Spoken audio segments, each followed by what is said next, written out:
you all. Welcome to Journey Through Alkebulan. I am Mahogany. To all of my loyal subscribers, Asante Sana Karibu. To all of my new viewers who hopefully will be my new subscribers, Karibu, Asante for your viewership.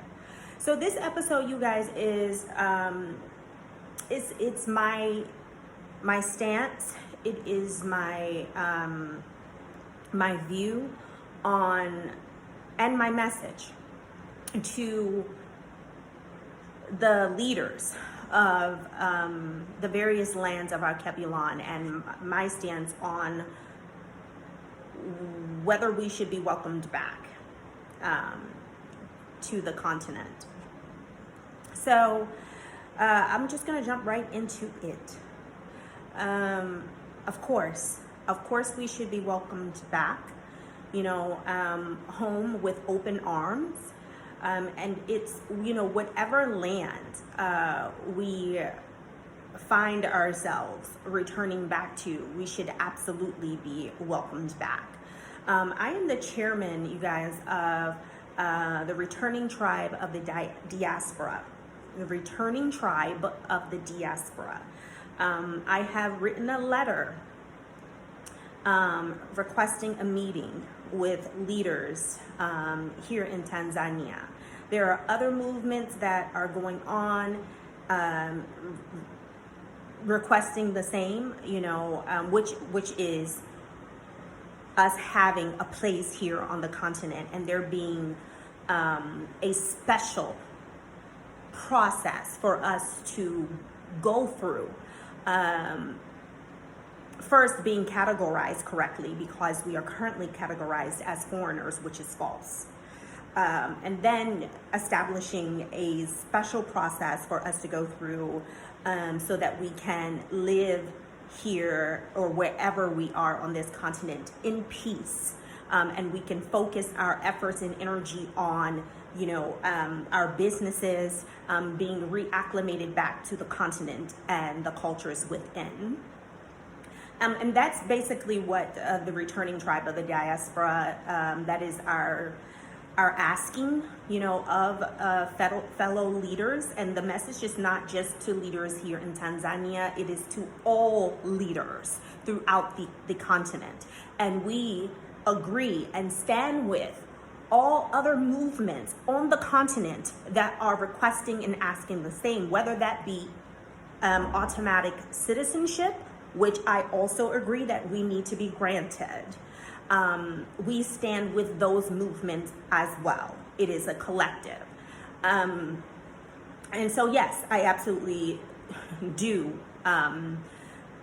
believe that we should be absolutely welcomed back, and we should be granted automatic citizenship, and there should be a special process geared specifically towards the diaspora to welcome us home and help us become, again, reacclimated back to the lands and the cultures within.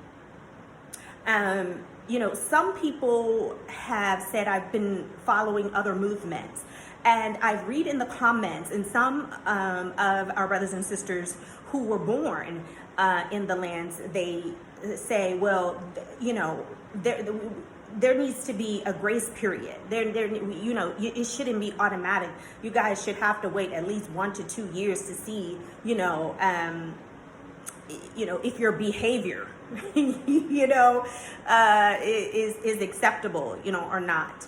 My response to that is there was no prerequisite for our ancestors to be carried away. There were no visa requirements for our ancestors to be carried away. There were no policies, there were no special procedures for our ancestors to be carried away out of their lands by force. Nobody asked them anything. And so in our returning and us representing them, there should be no prerequisite for us to meet in order to come back home. We need to be recognized as your sisters and brothers and as the returning children of the ancestors. And so that's what I have to say about that. None of those things, were applicable when our ancestors were forcibly taken away. So I'm moving right along from that. I think it's absurd for anyone to even say that. So, yes, things, there have been some lands, because I'm trying to really correct the speech, not call them countries. We didn't have countries. We didn't have borders. We didn't have visas. We didn't have any of those things. And I am of the mind to eradicate anything that has to do with colonial rule, colonial policies, colonial procedures, anything that has to do with what the colonizers set up and established. I want to separate myself from. And so in doing so, I try to correct my speech. So we didn't have countries, okay? A lot of our lands had kingdoms set up. And so I'm going to say lands as opposed to countries, okay? So yes, there needs to be a unification, wherever we are, of welcoming the diaspora back home. And I have heard lots of leaders from various parts of the land who truly are welcoming us back home and truly are asking us to come back home, those of us that have yet to return. And it's so beautiful. It is so heartwarming. I watched a video, just to veer off just a bit, but I watched a video yesterday, and I think it was Africa Success.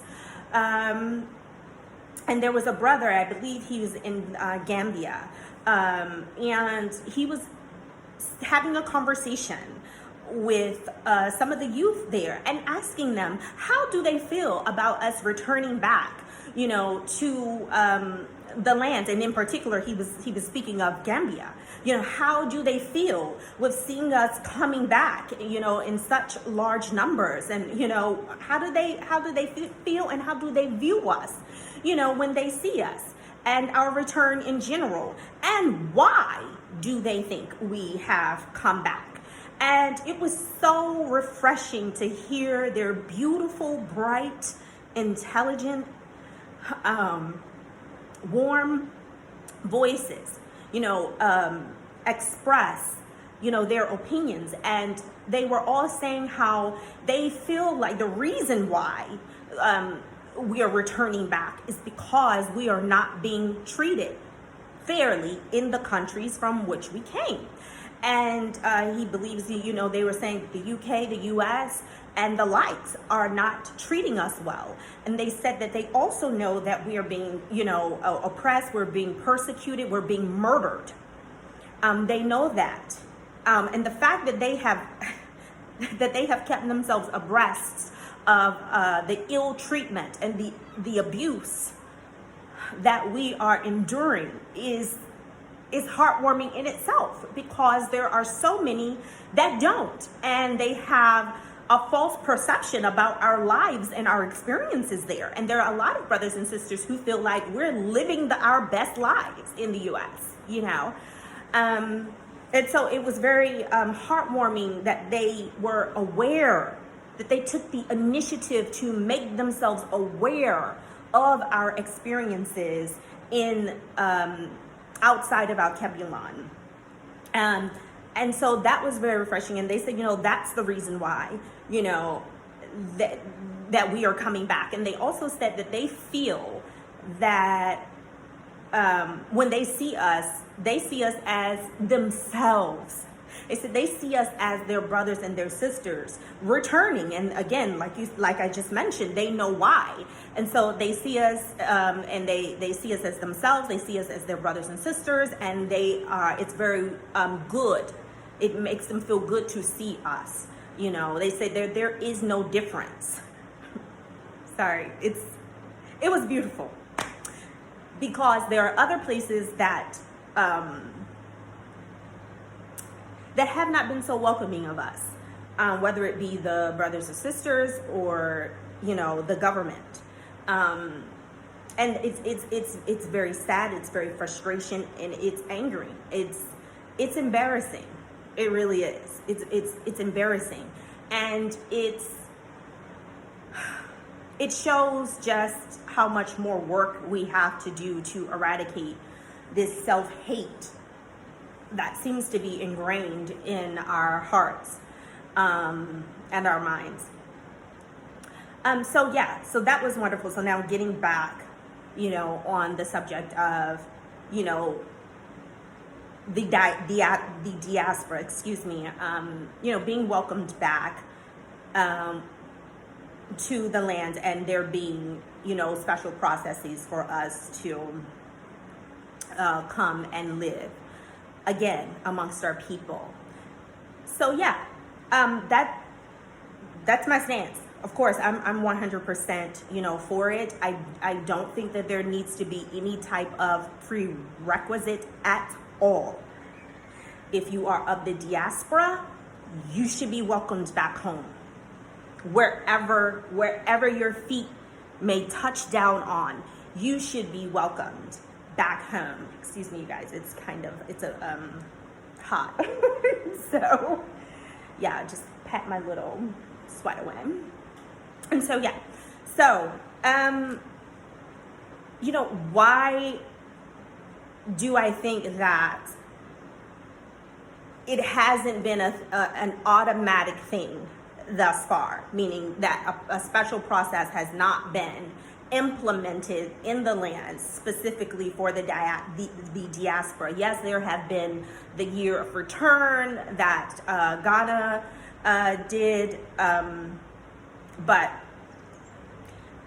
there's still a disconnect there.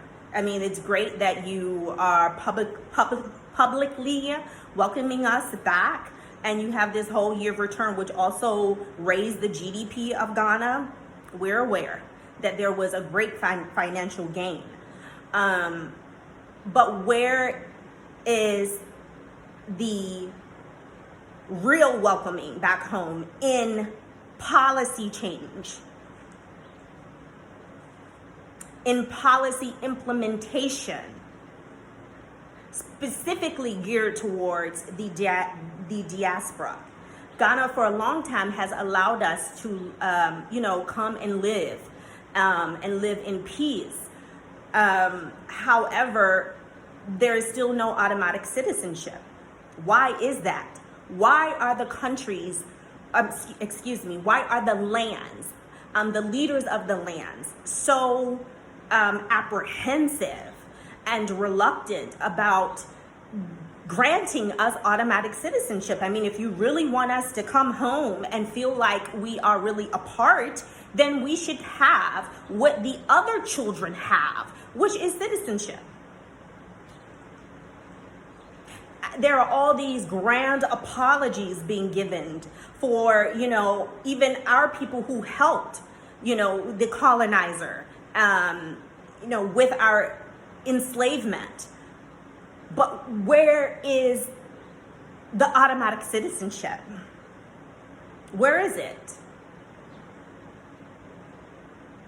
That's my question to the leaders of the land. Where is the automatic citizenship? We're grateful that you're welcoming us back. But I have to explain, because people need to know what happened to us. Because some are welcoming us back. Like, again, Sierra Leone, which I also have, my great grandfather, was from Sierra Leone, Wallace Acuna Johnson. So they have welcomed us back, and they have offered automatic citizenship to anyone who can prove that they have, genetic ties to Sierra Leone.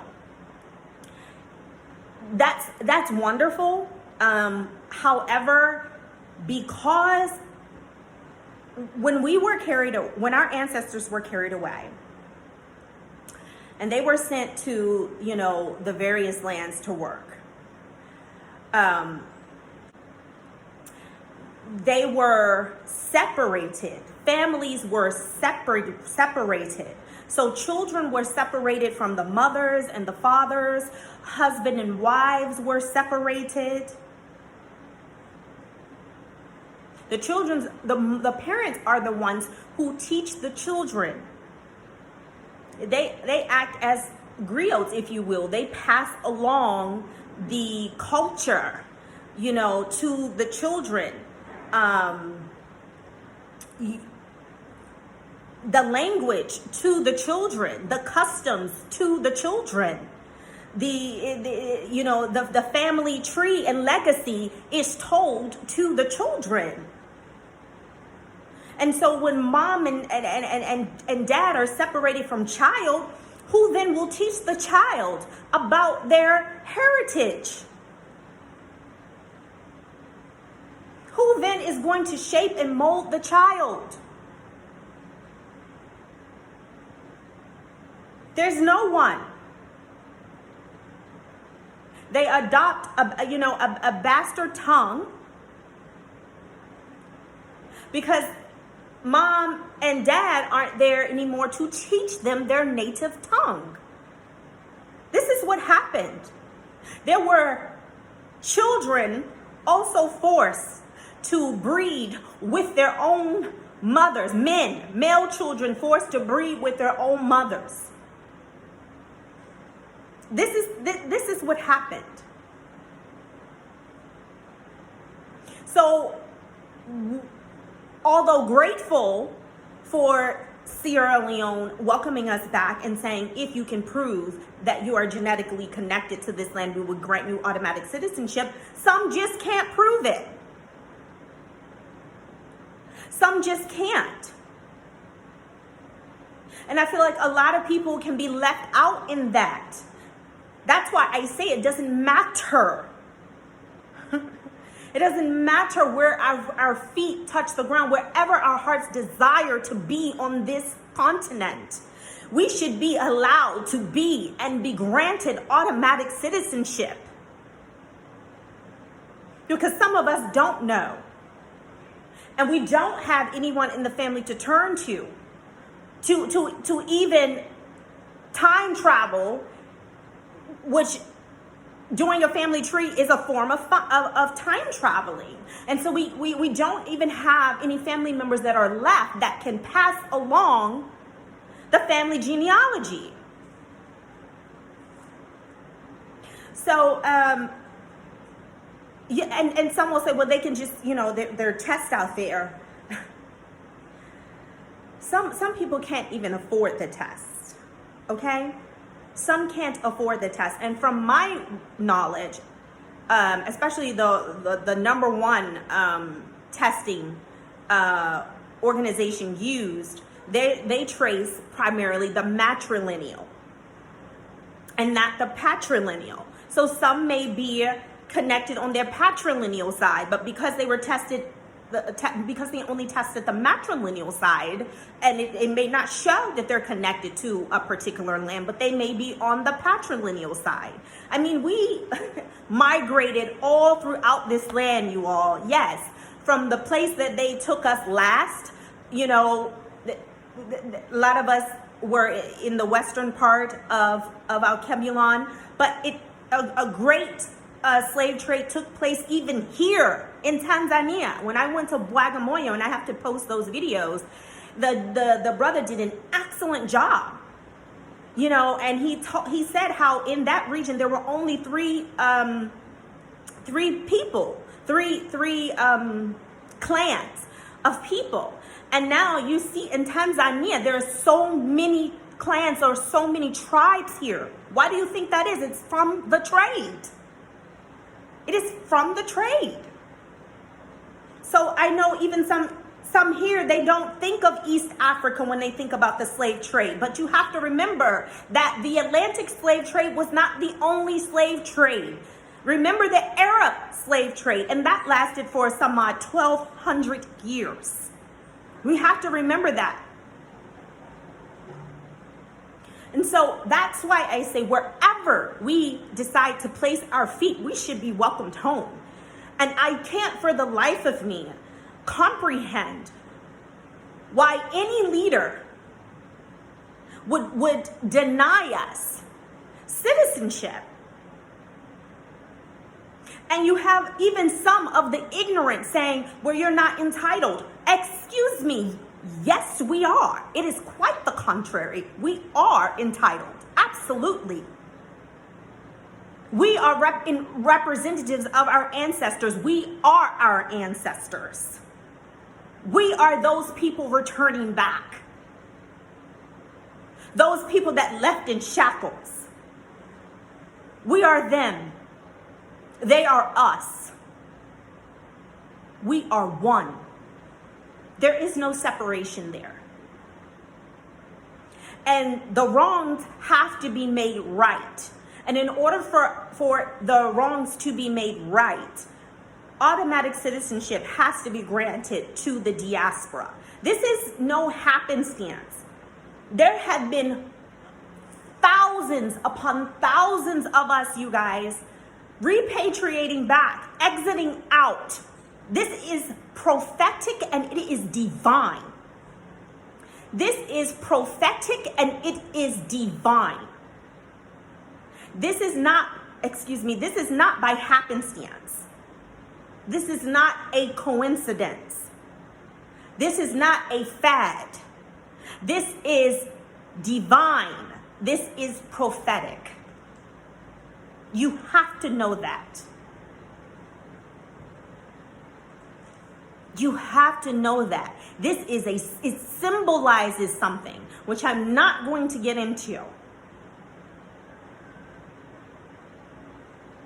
But it is divinely symbolic. And if you look around, you can start to put the pieces together. Look around at what's going on in this particular time. Our exodus out of Babylon is symbolic of what's to come. Both the bad and the good.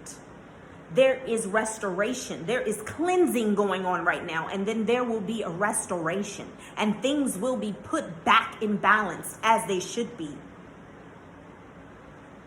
The first became last. And now the last is becoming first again. The first became last.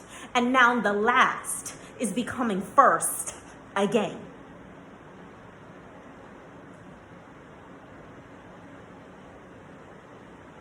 So I am asking all of the leaders of the lands to grant us automatic citizenship.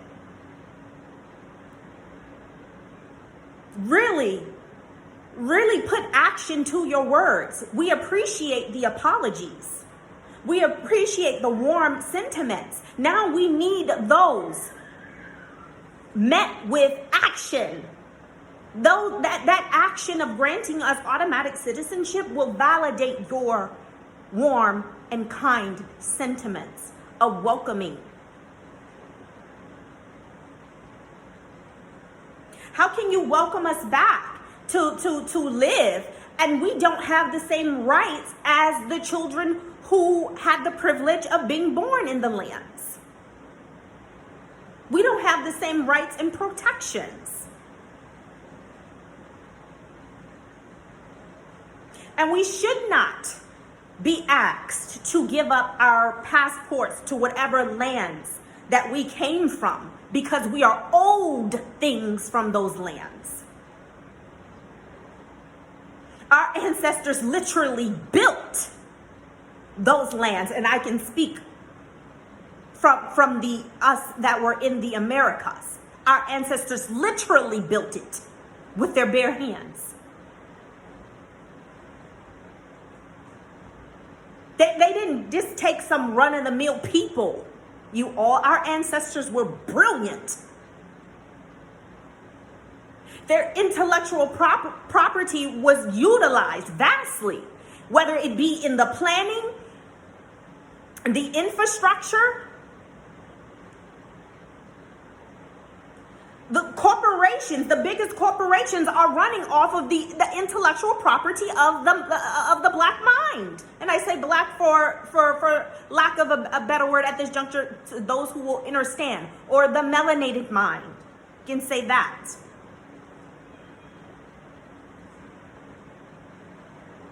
So we are owed. So we shouldn't be asked to give up our citizenship that we gained in those lands, in Babylon and other lands that we were carried away to. We shouldn't be asked to do that.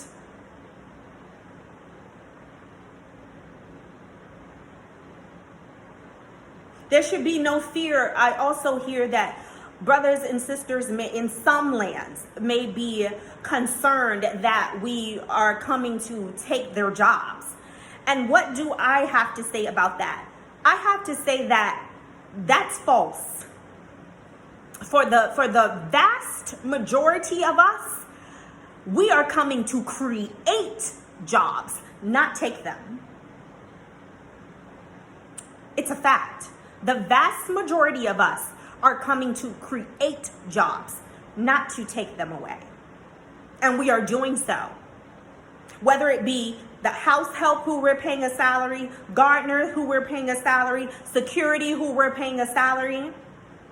Even myself, I go around and I try to give as much as possible, although I have balanced that out because there's been a flip side to that I won't get into on this particular video. But I've done plenty about, the ups and downs that I have experienced. So, there has to be a balance. But, I go around and I kind of see who needs help, whether it's a small business. I give contributions, financial contributions to people that I come in contact with, whether it's the person who does my nails and he's needing some help to get some extra equipment. I've done that. And I don't want to, talk about specifics because that's not me either. But I'm saying we are contributing. We are contributing greatly. And the vast majority of us have come and we've gotten, our business licenses and we're setting up companies and businesses. So we're coming to create, not take. So that's not a valid point. I think our problem is we are still suffering from the colonized mind syndrome. Yeah. And I can't say that it's post-colonial, because we've never come out of colonization, contrary to popular belief. We haven't. What I see where I am now, I know that it's also most likely that way in so many other lands. I see a false independence, so we have a lot of work to do and we need to do it together and we cannot do it without one another. And I would also like to say that this is not a blame on even a total blame on the colonizer. What they did to us was utterly diabolical and horrific. However,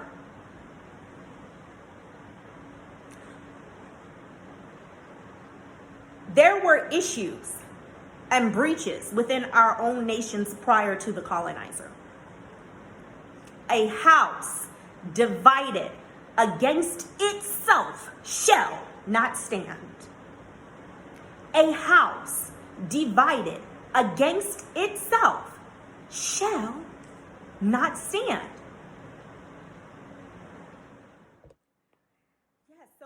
So there was already division. There was already tribalism causing division within our nation prior to the colonizer. They just joined in. They just joined in and took it to a whole other level.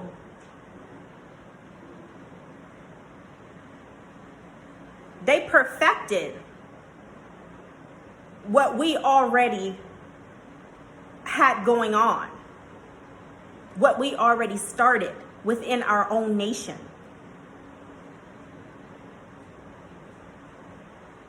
Whether you want to hear it or not, let me tell you something about the truth.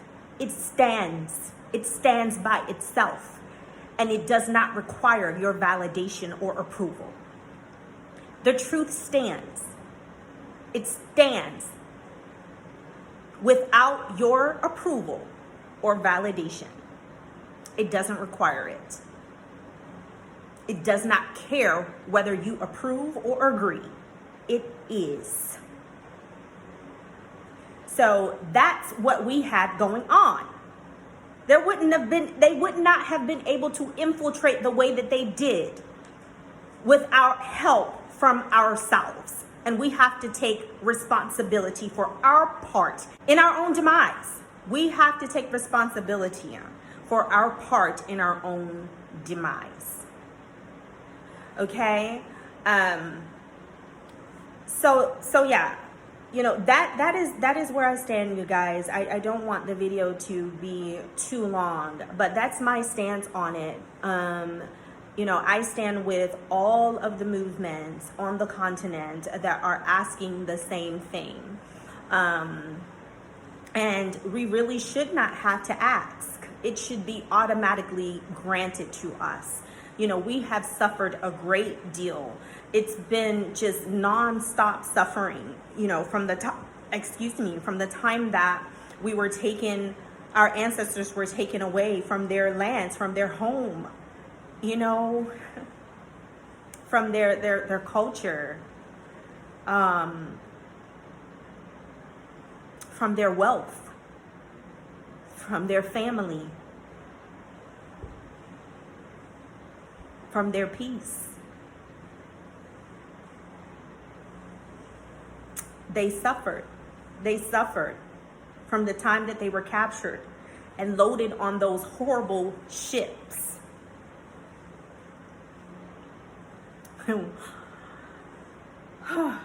Shackled, like, and put together like sardines.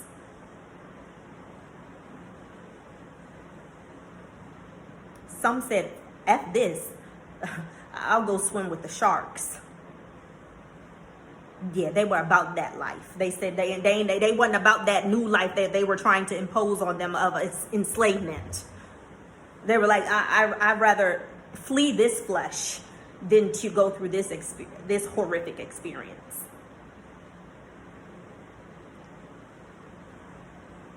Forced labor, backs bust open by whips. The cracker who would crack that whip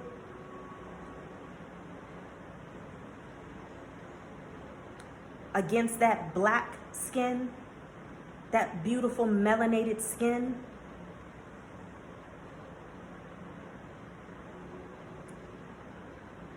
Busted open until it bled, until it blistered, until the white meat showed. And then forced other brothers and sisters to partake in that torture and become the cracker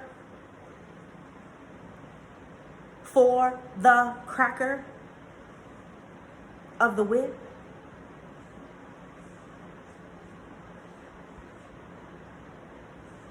Decided that in order for things to be easier for them, that they need to align themselves with the slave owner.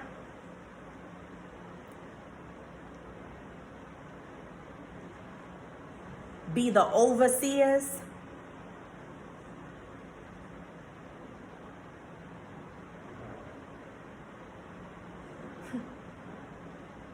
The traitors.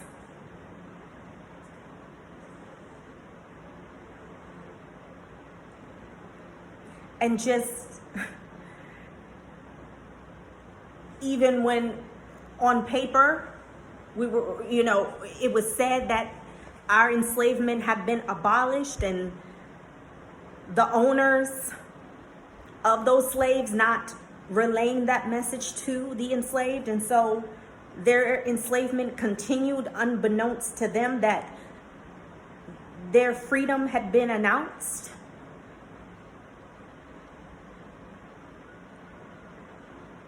And then we have the trickery of sharecropping,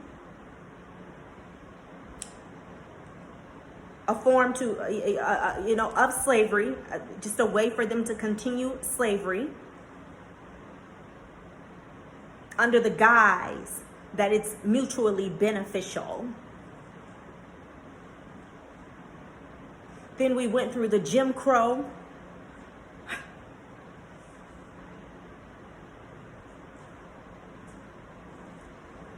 our people being wrongfully imprisoned, lied on, accused of doing all kinds of heinous things against pale women. That was a lie, just so that they can be put into the prison system to be slaves, so slavery could continue. So we went through that, and just continuous disenfranchisement, continuous abuse. They set up the miseducation system and taught our children and taught us lies, and we taught it to our children because we didn't know any better. Remember, we had been separated and destroyed from the time that we were brought over here. Families were broken apart, were separated. They took control of our minds. And in that, most of us still have the courage to continue to search for who we truly are. The redlining, because they didn't want us living in their neighborhoods.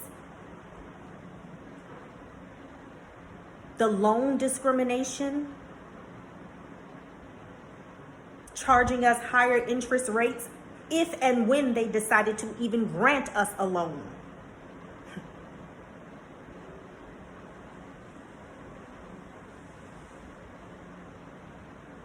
Breaking up the melanated family with the welfare system.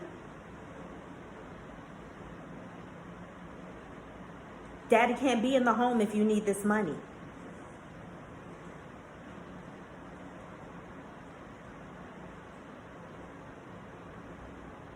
Making single motherhood and parenthood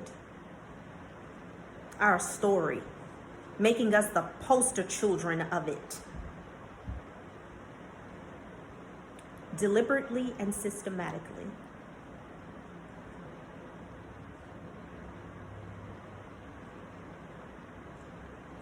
Putting narcotics in our community, a community that's already disenfranchised and ravaged by poverty and miseducation.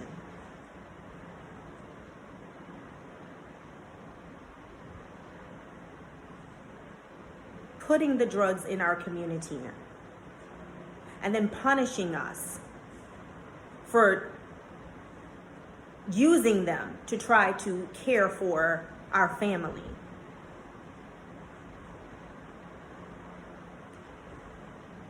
Because certain people needed a head start.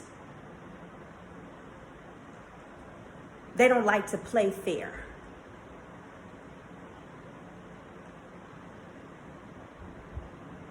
So they needed to keep us behind. They needed to divide us. Because together we are unbreakable.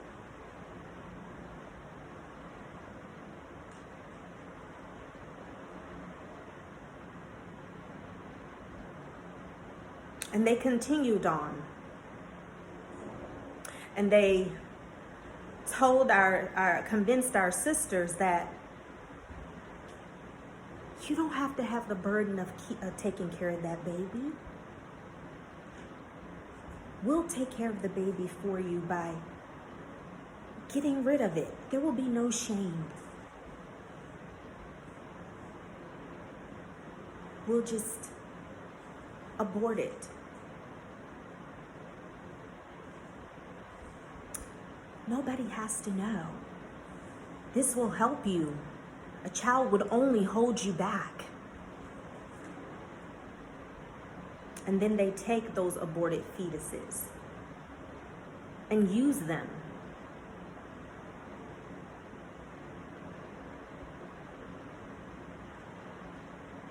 Any way they will.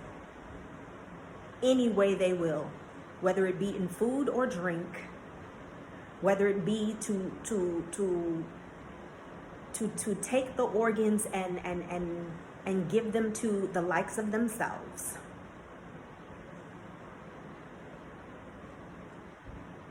And what other sick and sadistic action they saw fit to do with them. Eugenics.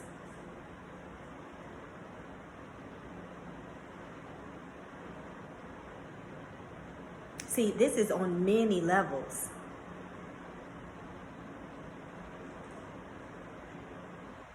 We can't drink in peace. Flint, Michigan. Our water is poisoned. We can't eat in peace. Our food is pumped with all types of chemicals, and they come from GMO seeds.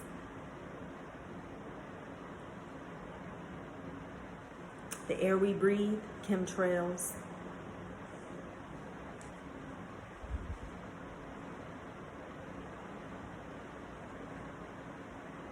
Psychological warfare.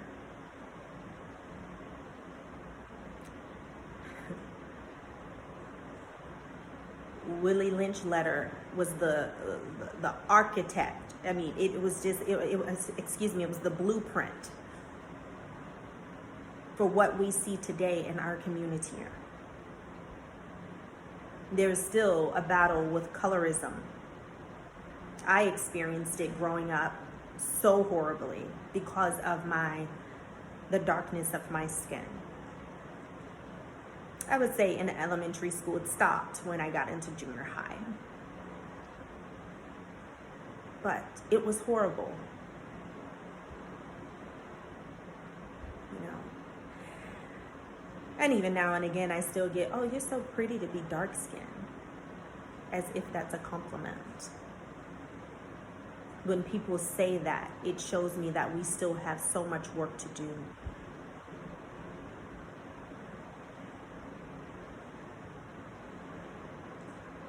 And it shows me that Willie Lynch's plan is still in motion, turning on its own axis, just as he said that it would. The mother now, to save the male child in particular, she teaches him to be less strong in her mind and heart to protect.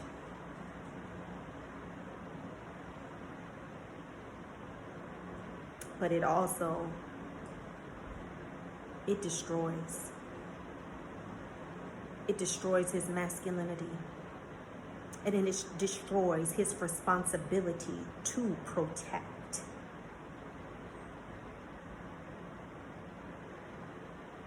His family. Our men feeling like that they have no place in our lives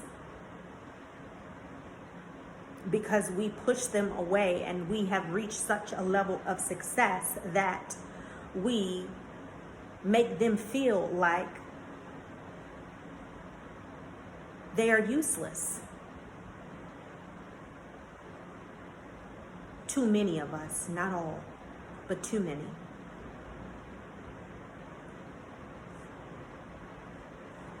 It's working, you guys. They're tearing us apart on every level. And still, till present day,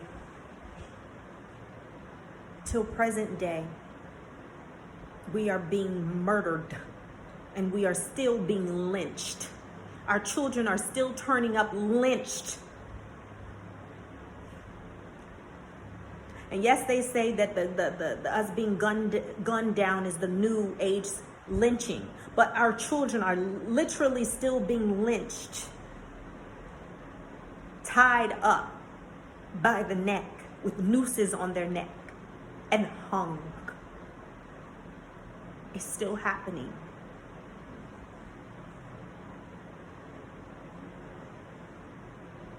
It's still happening in the country that our ancestors built with their bare hands. Their blood, their sweat, and their tears. The wealth that the U.S. has is built on the backs of our ancestors. The intellectual property of our ancestors.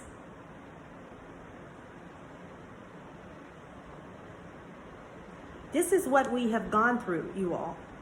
Constant. So we have a lot of healing to do. And so I'm going to end on this because I have said this before. We are those children that were kidnapped. We were kidnapped hundreds of years ago. And by the grace of the all, we have found our way back home. And instead of our family holding out their arms and saying, welcome home, and giving us all what we need, to survive, but land and a place, protections. We are being asked for prerequisites and reasonings for our return. We are even being rejected. Imagine your child being kidnapped,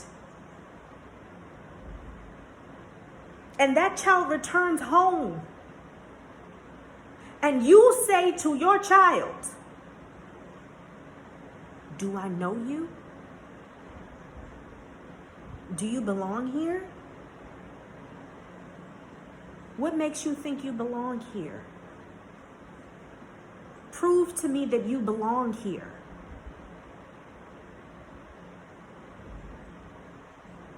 Do you see the foolishness in that?